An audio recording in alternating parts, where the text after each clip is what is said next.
नमस्कार। आज हम बात कर रहे हैं चीनी मिलों में इस्तेमाल होने वाले एक अहम हिस्से पर, कपलिंग्स। जी हाँ। हमारे पास जो जानकारी है वो दो खास तरह की कपलिंग्स की तुलना करती है। एक है टेल बार कपलिंग और दूसरी रोप कपलिंग। बिल्कुल। तो चलिए आज इसी पर थोड़ी गहराई से बात करते हैं, समझते हैं कि इनमें क्या खास है, डिजाइन में क्या फर्क है और मिल के माहौल में कौन सी कपलिंग कहाँ बेहतर काम करती है। हाँ, ये देखना दिलचस्प होगा। हमारे पास इनके डिजाइन, रखरखाव, शॉक एब्जॉर्प्शन यानी झटके झेलने की क्षमता और हाँ, लागत से जुड़ी भी कुछ बातें हैं। जी। तो शुरुआत करते हैं इनके एकदम बेसिक डिजाइन के फर्क से। एक तरफ है टेल बार कपलिंग। ये तो सीधी सीधी एक ठोस कठोर धातु की छड़ जैसी होती है ना, जी, जो दो शाफ्ट्स को जोड़ती है। बिल्कुल सही कहा। एकदम रिजिड। और दूसरी तरफ है रोप कपलिंग। इसमें क्या होता है कि स्टील की एक रस्सी या केबल होती है जो एक ड्रम या पुली पर लिपटी होती है और ये ड्रम शाफ्ट से जुड़े होते हैं। अच्छा। तो यहीं से इनका जो सबसे बड़ा अंतर है वो सामने आता है।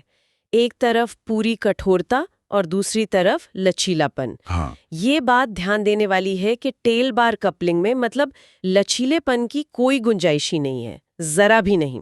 वो एकदम सटीक अलाइनमेंट मतलब सीध मांगती है। एकदम सीधा होना चाहिए। हाँ, जबकि रोप कपलिंग जो है उसकी बनावट ही ऐसी है कि वो थोड़ी बहुत मिसअलाइनमेंट अगर हो, मतलब शाफ्ट्स थोड़े ऊपर नीचे हो, तो वो झेल लेती है। अच्छा, तो ये जो फर्क है, कठोरता बनाम लचीलापन, इसका मिल के भारी भरकम मशीनों के लिए क्या मतलब है?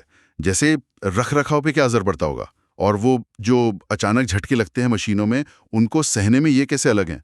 मिलों में तो लोड बदलता रहता है काफी। हाँ, बहुत अच्छा पॉइंट है ये। देखिए, टेल बार कपलिंग क्योंकि एकदम ठोस है, उसमें हिलने डुलने वाले पुर्जे बहुत कम हैं, तो आमतौर पर माना जाता है कि इसका रखरखाव कम है। अच्छा, कम मेंटेनेंस। जी, लेकिन इसका एक दूसरा पहलू भी है।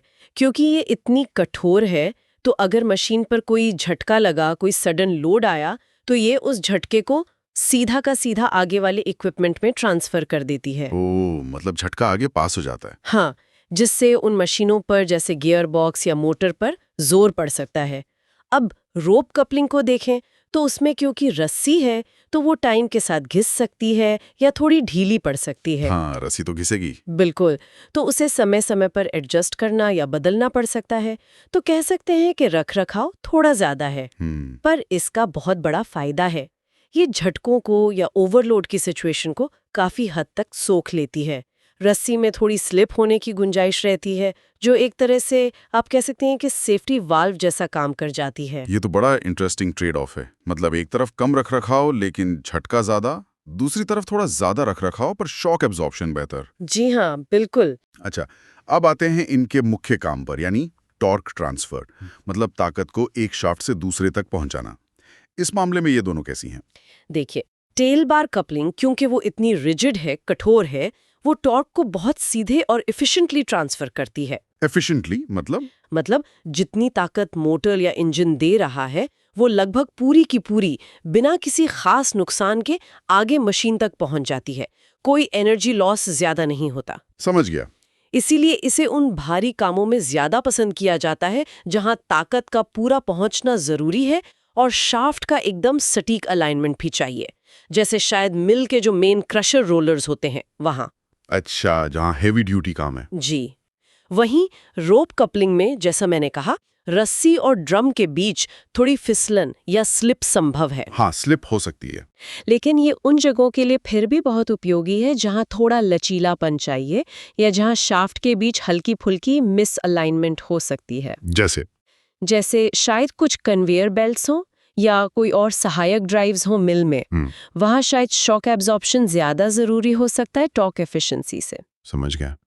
तो मतलब जहां पूरी ताकत और एकदम परफेक्ट अलाइनमेंट चाहिए वहां टेल बार, और जहां थोड़ा लचीलापन, झटकों से बचाव ज्यादा जरूरी है, वहां रोप कपलिंग। ऐसा लगता है कि ये डिजाइन का एक छोटा सा फैसला कितने सारे पहलुओं पर असर डाल रहा है, रखरखाव, इक्विपमेंट की सेफ्टी और अब शायद लागत पर भी। इनमें कीमत का क्या हिसाब रहता है? हाँ बिल्कुल, लागत पर भी असर पड़ता है। आमतौर पर देखा गया है कि टेल बार कपलिंग की जो शुरुआती लागत है, जो इनिशियल कॉस्ट है, वो थोड़ी ज्यादा होती है। क्यों? क्योंकि उसकी बनावट ज्यादा ठोस है, ज्यादा प्रिसिजन चाहिए बनाने में। रोप कपलिंग उसका डिजाइन थोड़ा सरल है, तो वो अक्सर शुरुआती तौर पर ज्यादा किफायती पड़ती है। अच्छा, सस्ती पड़ती है शुरू में। हाँ।